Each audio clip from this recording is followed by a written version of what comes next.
Desa Sebudi dan Sogre, Kecamatan Selat, Karangasem merupakan 2 dari 28 desa yang masuk dalam kawasan rawan bencana KRB status awas Gunung Agung. 2 desa tersebut berada dalam zona merah dampak erupsi dan menjadi saksi bisu letusan Gunung Agung pada tahun 1963 silam. Berikut penelusuran rekan kami Ari Wiratmaja di 2 desa zona merah kaki Gunung Agung.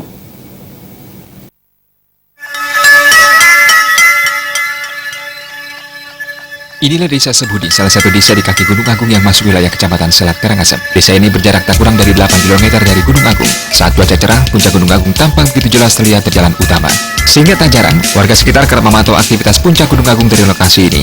Di tahun 1963, tepatnya 17 Maret, desa ini sempat rata dan lulu lantak akibat letusan dahsyat Gunung Agung hingga menewaskan sedikitnya 545 jiwa. Untuk mengingatkan tragedi mengenaskan tersebut, tepat di depan kantor Perbekal Sebudi sejak 17 Maret 1977, didirikan sebuah monumen sederhana mengenang hancurnya Desa Sebudi akibat bencana nasional meletusnya Gunung Agung 54 tahun silam.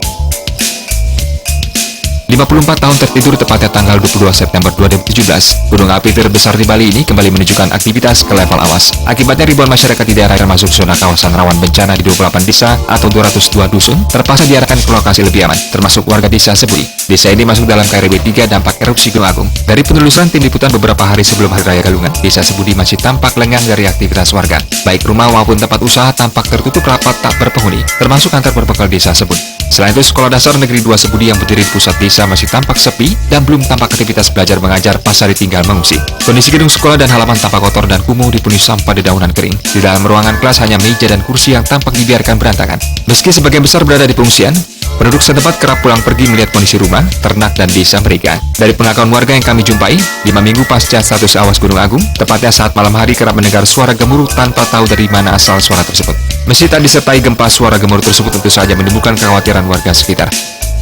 Desa Sebudi juga memiliki kekayaan alam yang begitu melimpah, bersumber dari sisa letusan Gunung Agung tahun 63 silam. Salah satunya berupa material pasir dan batu padas. Pasca peningkatan status Gunung Agung ke level tertinggi, sumber pendapatan warga ini pun terhenti, termasuk galian C dan tukang potong batu padas. Meski aktivitas galian C ditutup sementara, dari informasi yang kami peroleh, masih saja ada beberapa oknum yang nekat untuk tetap menggali pasir khususnya sore hingga malam hari. Pemantauan kami lanjutkan ke Desa Sogre yang berada tak jauh dari Pura Pasar Agung, jaraknya sekitar 6 km dari Gunung Agung. Kondisinya tak jauh berbeda, tempat tinggal warga yang lokasinya berjauhan tampak kosong dan sunyi tak terlihat kehidupan sama sekali. Hanya sesekali peliharaan anjing yang ditinggal warga mengungsi tampak berkeliaran di antara rumah warga. Sedangkan di jalan pembatas desa warga tampak meletakkan rangka atap rumah yang digunakan sebagai portal. Memang saat tim liputan di lokasi, sama sekali tidak tampak pengamanan baik dari TNI Polri maupun pecalang.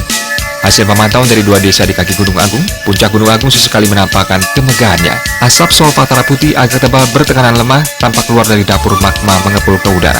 Karena statusnya masih awas, maka di kawasan rawan bahaya, KRB diimbau tidak aktivitas dalam radius 9 km dari puncak dan dalam sektor barat daya, selatan, tenggara, timur laut dan utara, sejauh 12 km dari puncak. Warga yang ada di kaki Gunung Agung tentu saja berharap cemas dengan fenomena alam tersebut tanpa dapat berbuat banyak, kecuali berusaha untuk menyelamatkan diri dan harta benda jika Gunung Agung benar-benar memuntahkan material. Ari Wiratmaja, Bali TV.